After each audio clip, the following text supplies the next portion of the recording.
우리 친구들 반갑습니다. 디딤돌 초등 고학년 독해력 함께하고 있습니다. 자, 읽은 내용 살펴보고 있는데요. 이번 시간은 37번째 지문입니다. 영역은 환경인데 환경 얘기가 나오면 우리는 항상 죄인이 될 수밖에 없어요. 인류는 환경에 참 좋은 영향을 미친 일이 별로 없는데 이 글의 제목 또한 인류가 생태계에 미친 영향입니다. 뭔가 부정적인 영향이 나올 것만 같은 생각이 드는데 뭐라고 이야기했는지 보죠. 아득히 먼 옛날 인류가 막 땅에서 걷기 시작했을 때만 해도, 그러니까 인류가 막 땅에서 걷기 시작했을 때라는 건 인류가 나타난 그 시점, 초기를 말하는 거죠. 지구의 생태계는 건강했어. 건강했어? 말하듯이 글을 쓰고 있습니다. 맞나요? 이렇게 말하듯이 전개를 하면 읽는 이가 친근감을 느껴요. 마치 정말 옆에서 이랬어, 그랬어 이렇게 말해주듯이 서술하고 있기 때문에 친근감을 느낄 수가 있습니다. 식물은 광합성을 하고 초식동물은 식물을 먹고 육식동물은 초식동물을 잡아먹고 죽은 동물과 식물은 미생물이 분해하여 흙으로 되돌리는 과정. 생태계의 순환 과정이죠. 물 흐르듯이 자연스럽게 이루어졌지. 그런데 자, 화제를 전환합니다.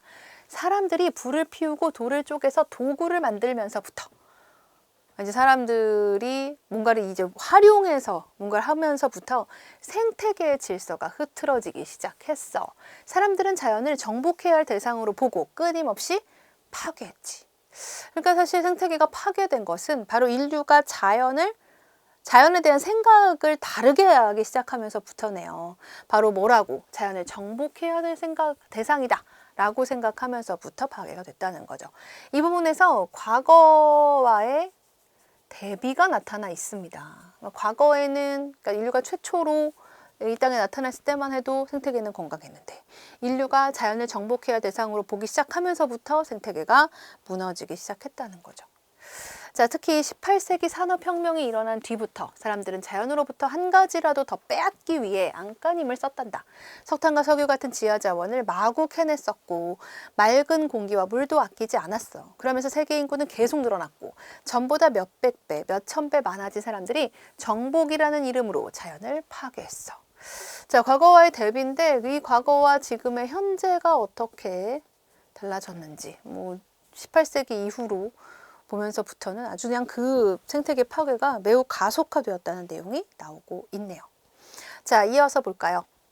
그뿐만 아니라 사람들은 생활에 필요한 물건들을 만들고 난 뒤에 생기는 해로운 화학 물질을 바다나 강이나 흙 속에 마구 버렸어. 그래서 돌고래의 몸에 화학 물질인 염소가 쌓이고 흰머리 독수리는 깨어나지도 못하는 알을 낳거나 하늘을 날다가 갑자기 떨어져 죽기도 했지. 이렇게 생태계는 조금씩 균형을 잃어가고 있어. 자, 어떻게 균형을 잃어가고 있는지 돌고래와 흰머리 독수리의 사례까지 제시를 하고 있습니다. 생태계가 균형을 잃으면 어떤 일이 생길까? 자, 질문을 하면서 뒷내용의 호기심과 함께 집중을 유도하고 있어요. 어떤 일이 생길까? 자, 동남아시아에 있는 보르네오 섬의 한 마을에서 벌어졌던 일. 보르네오 섬의 이제 사례를 제시하려고 하네요. 실제 사례를 제시하니까 어떻게 될지 실제 사례를 통해서 더 쉽게 이해할 수 있겠죠. 이 마을에 무서운 전염병인 말라리아가 퍼졌어. 마을 사람들은 말라리아를 전염시키는 모기를 없애기 위해 DDT를 마구 뿌려댔어. 우리 교재도 보시면 DDT에 대한 설명이 나와 있는데요. 그러니까 살충제죠. 방역용 또는 농업용으로 활용하는 살충제예요. 그 결과 모기는 많이 줄었겠죠. 그러니까 말라리아도 수그러들었어요. 잘했다. 말라리아라는 병을 우리가 극복했구나, 이겨냈구나 라고 생각할 텐데, 그런데 그 뒤로 이상한 일이 일어나기 시작한 거야. 멀쩡하던 도마뱀과 고양이가 갑자기 죽기 시작했어. 원인을 알아보니 DDT를 맞은 바퀴벌레를 도마뱀이 잡아먹었고 그 도마뱀을 또 고양이가 잡아먹은 거야. 그렇게 해서 살충제가 도마뱀과 고양이의 몸속에 차례로 쌓인 거예요. 바퀴벌레가 DDT를 받았죠. 그 바퀴벌레를 도마뱀이 먹으니 도마뱀의 몸에 DDT가 있어. 근데 그 도마뱀을 고양이가 먹으니 고양이는 DDT를 먹은 바퀴벌레를 먹은 도마뱀이니까 DDT가 더 쌓이는 거죠. 이게 없어지지 않고 계속 쌓이는 거야. 이런 식으로 해서 생태계가 어떻게 됩니까? 파괴가 된다고요. 그럼 이렇듯이라고 하는 것은 결국 앞의 사례를 통해서 알 수 있듯 이란 뜻이겠죠. 앞의 사례는 인간이 DDT를 뿌려댄 겁니다. 뭐 하려고? 인간의 이익을 위해서. 그러니까 죽어가는 사람들을 살리기 위한 것이다라고 하는 건데 어쨌거나 인간의 이익을 위해서 한 일이 생태계를 파괴하는 결과를 초래했다라는 거죠. 그러니까 함부로 모기는 이제 없애야 되니까 살충제를 쓴다 이런 것도 좀 조심해야겠네요. 그렇죠? 우리가 하는 하나하나의 행동들이 모두 생태계에 큰 영향을 미치니까 말입니다. 자, 글의 특징입니다. 과거와 현재를 대비하여 생태계의 변화를 자세히 설명하고 있고 생태계가 파괴된 원인과 결과를 중심으로 설명을 하고 있어서 글에 사용된 설명 방법이 뭐냐라고 하면 또는 내용 전개 방법이 뭐냐라고 하면 인과를 찾을 수가 있습니다. 자, 글의 구조 볼까요? 인류가 나타난 초기에는 생태계가 건강했다는 것, 인류 초기 시대의 생태계의 모습을 1문단에서 제시를 했고요. 2문단에서 불을 피우고 도구를 만들면서부터 인류가 자연을 정복의 대상으로 보기 시작했다는 것. 이렇게 정복의 대상으로서의 자연에 대한 인식이 나와 있죠. 이어서 3문단, 18세기 산업혁명 이후 정복이란 이름으로 자연을 파괴하게 됐다는 것. 이렇게 과거와 현재의 대비가 나타나 있고요. 이어서 4문단, 사람들이 해로운 물질을 자연에 버리면서부터 생태계는 균형을 잃기 시작했다는 것. 이렇게 심화되는 생태계 파괴에 대한 내용이 나와 있고 이어서 5문단부터 7문단에서는 보르네오 섬의 사례가 나와 있죠. DDT를 무분별하게 사용하여 생태계가 파괴되었다는 겁니다.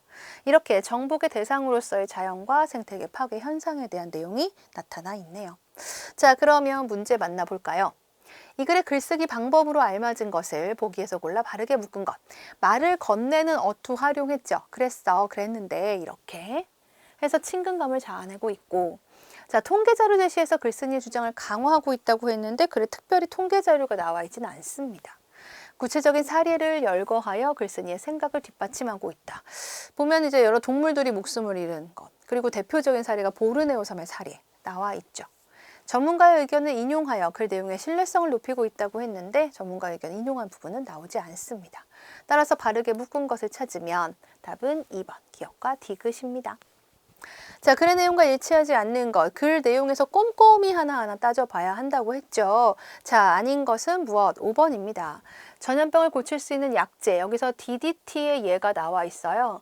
그 덕분에 병에 대한 동물들의 면역력이 강화됐나요? 아니요. 죽고 죽었어요. 면역력이 강화된 것이 아니라 그래서 생태계가 파괴된 사례가 나와 있죠. 나머지는 모두 글 속에서 확인할 수 있습니다. 이어서 볼까요? 이 글에 보기의 자료를 추가한다고 할 때 이끌어낼 수 있는 내용으로 가장 알맞은 것. 그렇다면 보기의 내용을 파악해야겠죠. 생태계 파괴로 인해 식물이 살아갈 수 없는 환경이 된다면 그 결과는 어떻게 될까? 산소를 내뿜는 식물이 사라지면 인간은 숨을 쉬기가 어려워질 것이며 많은 동물이 병들거나 사라지면 인간은 식량, 생활용품, 의약품 등에 필요한 생물자원의 부족을 겪게 될 것이다. 인류의 생활에서 생물자원 확보는 생존과 직접 연결되는 문제이다. 결국 우리 인류의 삶이 파괴된다는 내용이에요. 그렇죠? 생태계를 보호해야 우리 인간의 삶도 보장을 받을 수가 있습니다. 생태계가 파괴되면 우리 인류의 생활도 보장받을 수가 없어요. 그러니 생태계의 보존은 인간의 삶을 유지하는 데 중요한 역할을 한다는 것이겠네요. 가장 알맞은 것은 1번입니다. 생태계 보존을 위해서 인간의 기술적인 노력, 노력 더해라 이런 얘기 안 나왔고 생태계를 복원하려는 노력이 다양한 분야에서 확산된다 그러면 참 좋겠지만 그런 내용까지 나오지 않았죠. 생태계 파괴가 식물뿐만 아니라 동물의 영역에까지 전개되고 있다. 단지 그 내용이 아니라 인간의 삶에 대한 내용까지 나와야 하니까 거리가 멀고요. 인간은 문제의 심각성을 느끼지 못한 채 생태계 파괴를 내버려 두고 있다. 단지 내버려 둔다는 것이 아니라 생태계가 파괴되는 것이 인류의 삶을 파괴할 수 있다는 내용이니까 이렇게 보는 것도 알맞지 않습니다. 자, 이어서 보죠. 기억에 들어갈 내용. 자, 기억은 이 부분입니다. DDT를 마구 뿌려댔어요. 그랬더니 DDT를 맞은 바퀴벌레를 도마뱀이 잡아먹고 도마뱀을 고양이가 잡아먹어요. 그렇게 해서 살충제가 도마뱀과 고양이의 몸속에 차례대로 쌓여서 어떻게 돼? 도마뱀과 고양이가 갑자기 죽기 시작을 합니다. DDT는 왜 사용했나요? 사람이 전염병을 극복하고자. 어쨌든 이렇게 인간의 생활을 향상하기 위해서 사용한 DDT가 결국은 생태계를 파괴했다는 내용이죠. 그 내용이 나와 있는 걸 찾으면 되겠네요. 그래서 답은 4번. 인간을 위한 문명 이기에 문명의 이기는 문명으로 만들어낸 이로운 기술 이런 뜻이에요. 여기서는 이제 DDT가 되겠죠. 이것의 무분별한 사용으로 인해 점차 파괴되어 가고 있다. 뭐가 생태계는. 그죠? 그래서 기억에 들어갈 내용으로 4번이 가장 알맞습니다. 자, 수능 연결 나오겠네요. 그쵸? 기억에 들어갈 내용. 이와 같은 문제 많이 나옵니다.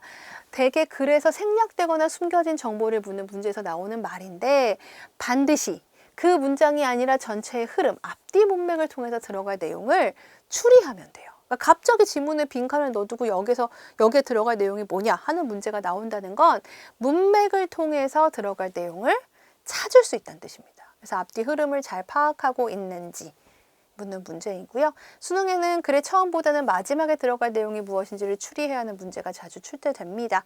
뭐 처음에 들어갈 내용을 묻는 문제가 나올 수도 있어요. 처음에서 뭔가 제시하고 그에 대한 자세한 내용이 뒤에 나올 때.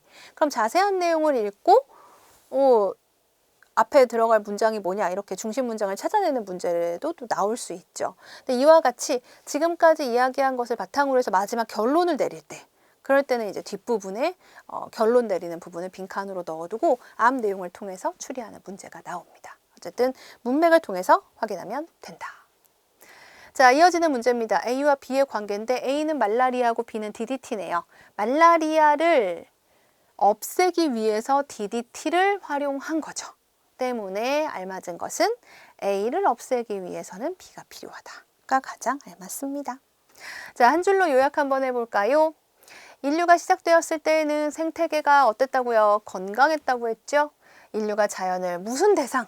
정복해야 될 대상으로 보고 자연으로부터 뭘 빼앗고 이용하고 하면서부터 문제가 됐어요. 그래서 인류가 자연을 정복 대상으로 보고 자연으로부터 자원을 빼앗고 해로운 화학물질 등을 마구 버리면서 생태계가 점차 무엇을 잃고 균형을 잃고 파괴됐습니다. 생태계는 서로 물고 물려요. 그래서 어느 한쪽이 문제가 생기면 모두에게 영향을 줄 수밖에 없습니다. 자, 이제 우리 어휘력을 키워보도록 하겠습니다. 자, 가로 안에 공통으로 들어갈 낱말을 찾는 건데요. 고장난 자동차가 정비사에 의해 어떻게 됐어요? 분해됐습니다. 미생물에 의해 빠른 속도로 분해되는 물질의 개발이 시급하다. 자, 분해는 여러 부분이 결합되어 이루어진 것을 그 낱낱으로 나눔이라는 뜻입니다.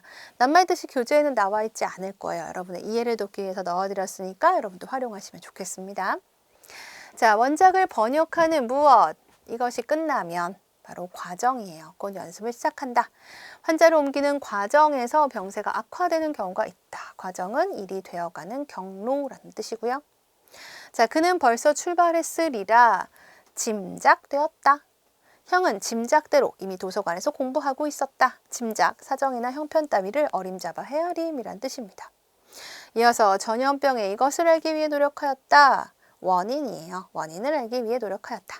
경기에서 패배한 원인을 알아야 다음에 승리할 수 있다. 원인은 어떤 사물이나 상태를 변화시키거나 일으키게 하는 근본이 된 일이나 사건이라는 의미입니다. 자, 이어서 어휘력 좀 더 높여볼까요? 찐빵을 쪼개서는 개가 이를 씁니다. 어이를 쓰면 안 돼요. 그래서 쪼개서라고 써야 하죠. 자, 며칠 계속 일했더니 피로가 쌓여. 뭘까요? 피로가 차곡차곡 포개어진다는 뜻이죠. 이렇게 포개어진다.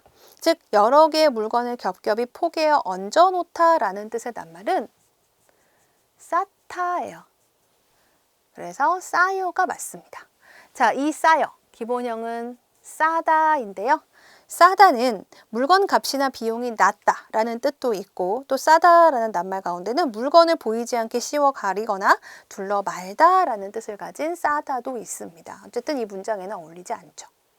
자, 인터넷 산업이 황금알을 낳는 사업으로 주목받고 있다. 인터넷 사업의 결과 황금알이 마치 생산된 거죠. 그래서 이때는 낳다를 씁니다. 그래서 낳는이 맞아요. 낳다는 뱃속의 아이, 새끼, 알을 몸 밖으로 내놓다라는 뜻과 함께 어떤 결과를 이루거나 가져오다라는 뜻도 있어서 이 경우에 인터넷 사업의 결과가 인터넷 사업이 이제 황금알, 아주 큰 부를 가져다 준다는 뜻이겠죠. 그래서 낳다가 맞고요. 시옷 받침의 낳는 기본형은 낫다입니다. 낫다는 병이 치료되다라는 뜻의 낫다도 있고요. 또한 보다 더 좋거나 앞서 있다라는 뜻을 가진 낫다도 있습니다. 이 경우는 문장에서 어울리지 않죠. 자, 아이들 사이에서 벌어진 일이 큰 다툼이 되는 경우가 많다. 벌어지다. 벌어진이 맞습니다. 자, 벌어지다는 어떤 일이 일어나거나 진행되다 라는 뜻이고요. 여기 버려진이라는 낱말 보이죠? 기본형은 버려지다. 버려지다예요. 버려지다는 가지거나 지니고 있을 필요가 없는 물건이 내던져지거나 쏟아지다 라는 뜻으로 완전히 서로 다른 뜻을 가진 낱말입니다. 모양이 비슷하지만 뜻이 완전히 다르다는 것 알아두시면 좋겠죠? 자, 어느덧 1권이 거의 마무리가 되어 갑니다. 친구들 힘내시고요. 다음 시간에 새로운 내용으로 다시 올게요.